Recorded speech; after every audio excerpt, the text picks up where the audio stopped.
Transport and Plants Part 2. Use this video and your textbook to fill in the notes called Section 2. In this section, we will cover the following.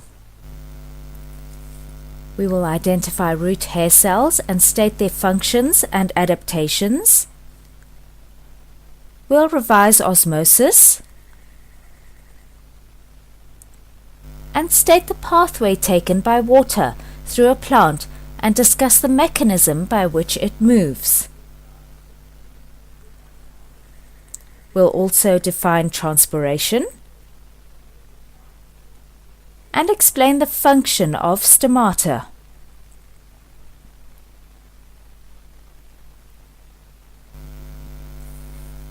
Before we talk about root hair cells, let's revise where they are found. You will remember we learnt about plant structure, and then we discussed the structure of a root tip. The very end is covered by a root cap, which protects the delicate root tip as it pushes through the soil. As cells are continuously being scraped off the root cap, the area behind it, called the meristem, is where new cells are formed. The area of elongation is behind the meristem. Here cells grow larger. They then begin to specialize, leading to the region of specialization or maturation.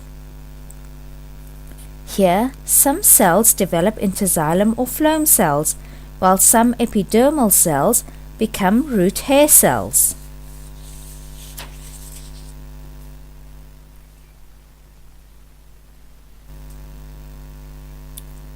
We looked at root hair cells when studying specialized cells. You will remember that they are especially adapted to absorb water and mineral salts from the soil.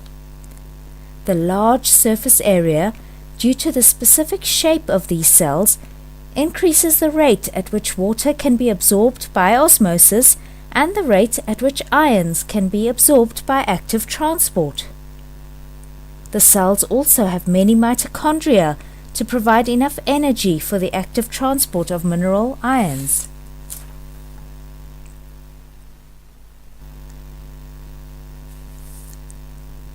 As mentioned already, water moves into the root hair cell by osmosis. Osmosis, which we studied earlier, is the movement of water from a higher water potential to a lower water potential through a partially permeable membrane. In this diagram, the sugar molecules are too large to pass through the semi-permeable membrane, so they cannot diffuse across. The water molecules, however, can pass through, and so they move by osmosis from a higher water potential to the area of lower water potential. Remember, we don't talk about water concentration. Instead, we use the term water potential.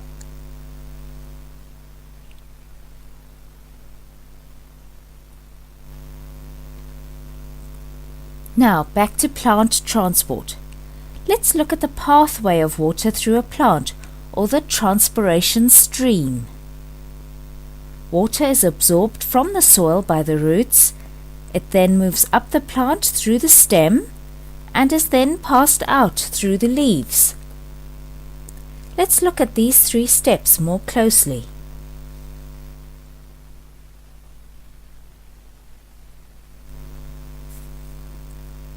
The soil water has a higher water potential than the cell sap in the root hair cells, so water moves by osmosis into the root hair cell. This causes the root hair cell to have a higher water potential than the cortex cell next to it, making the water move by osmosis into the next cell. This process continues until water reaches the xylem vessels in the center of the root. Water is being drawn up the xylem vessels due to transpiration in the leaves. So the water potential gradient is maintained from the soil water through the root down to the xylem vessels. Some water also seeps through between the cells.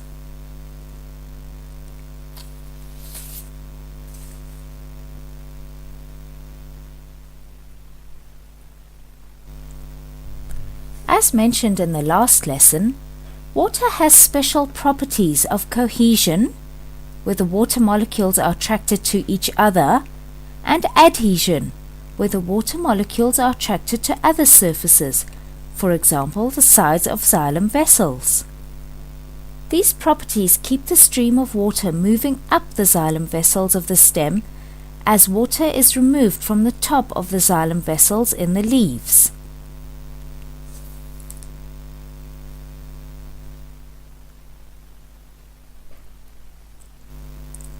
Just a quick review of the internal structure of a leaf. Remember that the upper and sometimes lower surface is protected by a layer of waxy cuticle. This prevents the loss of excess water by evaporation from the surface. Palisade cells are lined up under the upper epidermal cells, and these form the main photosynthesizing tissue. The spongy mesophyll layer is next, containing the spongy mesophyll cells, lots of air spaces, and the veins containing vascular bundles. The lower epidermis have several stomata or pores in it.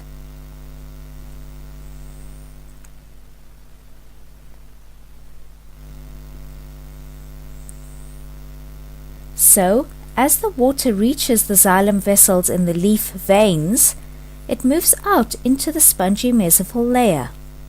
Some is absorbed by the palisade cells for photosynthesis, but most of the water forms a film around the spongy mesophyll cells in their cell walls.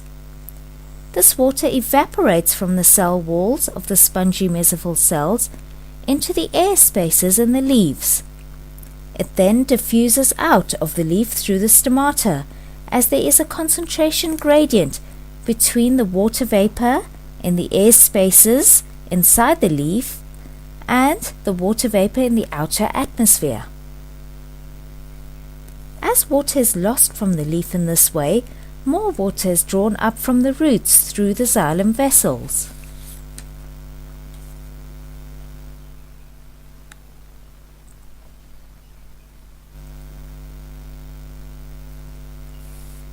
So, if we put all this together, we describe the transpiration stream.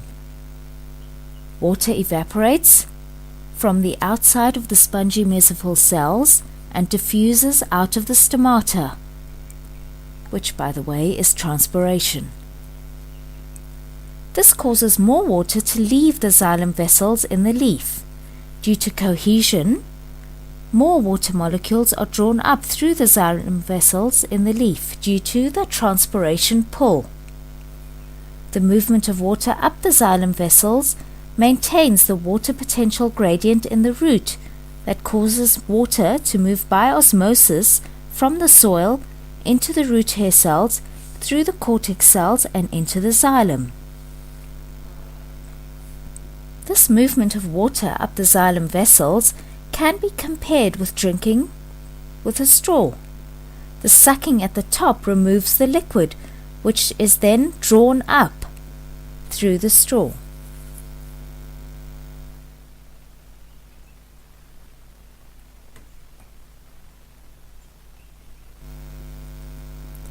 So the transpiration stream is the movement of water through the plant.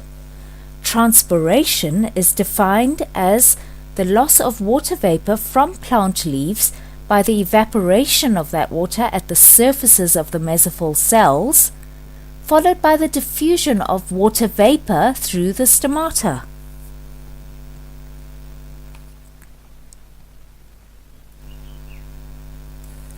This photomicrograph shows some stomata on the lower epidermis of a leaf. They form the link between the air spaces inside the leaf and the atmosphere around it. Carbon dioxide for photosynthesis enters through stomata, and oxygen from photosynthesis leaves through this way. Water vapor also diffuses out through the stomata in transpiration.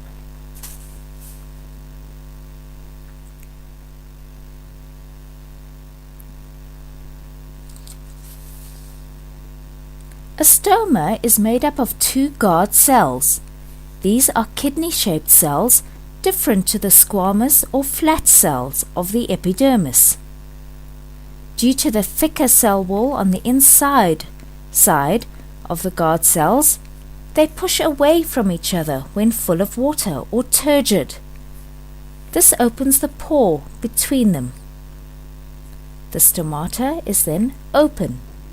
Stoma is then open. When the cells lose water and become flaccid, there is less turgor pressure within the cells and they fall against each other, closing the pore or stoma.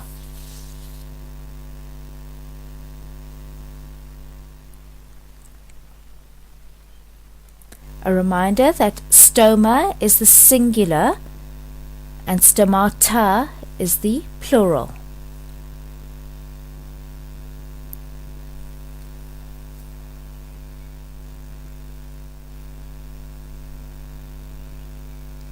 This diagram shows changes in the shape of the guard cells and how this, due to water content, can open or close the stoma.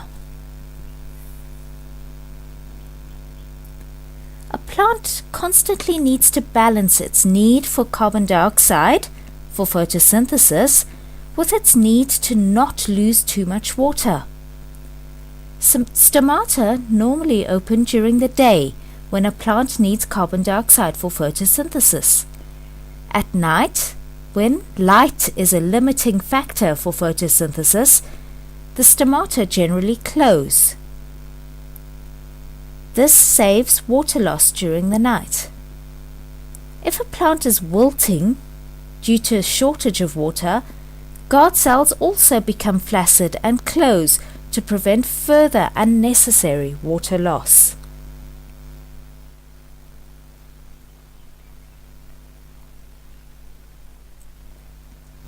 To show the distribution of stomata on the epidermis, or in other words the stomatal index, you can use clear nail varnish and paint a section of the lower epidermis of a leaf. Once dry, this can be peeled off carefully. The dried nail polish will have an imprint of the epidermal cells on it. This can then be observed under a light microscope.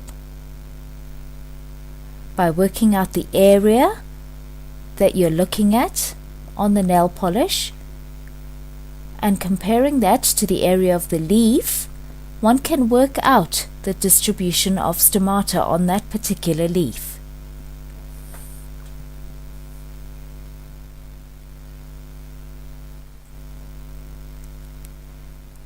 To summarize, in this lesson we have covered identifying root hair cells and stating their functions and adaptations. We've also revised osmosis.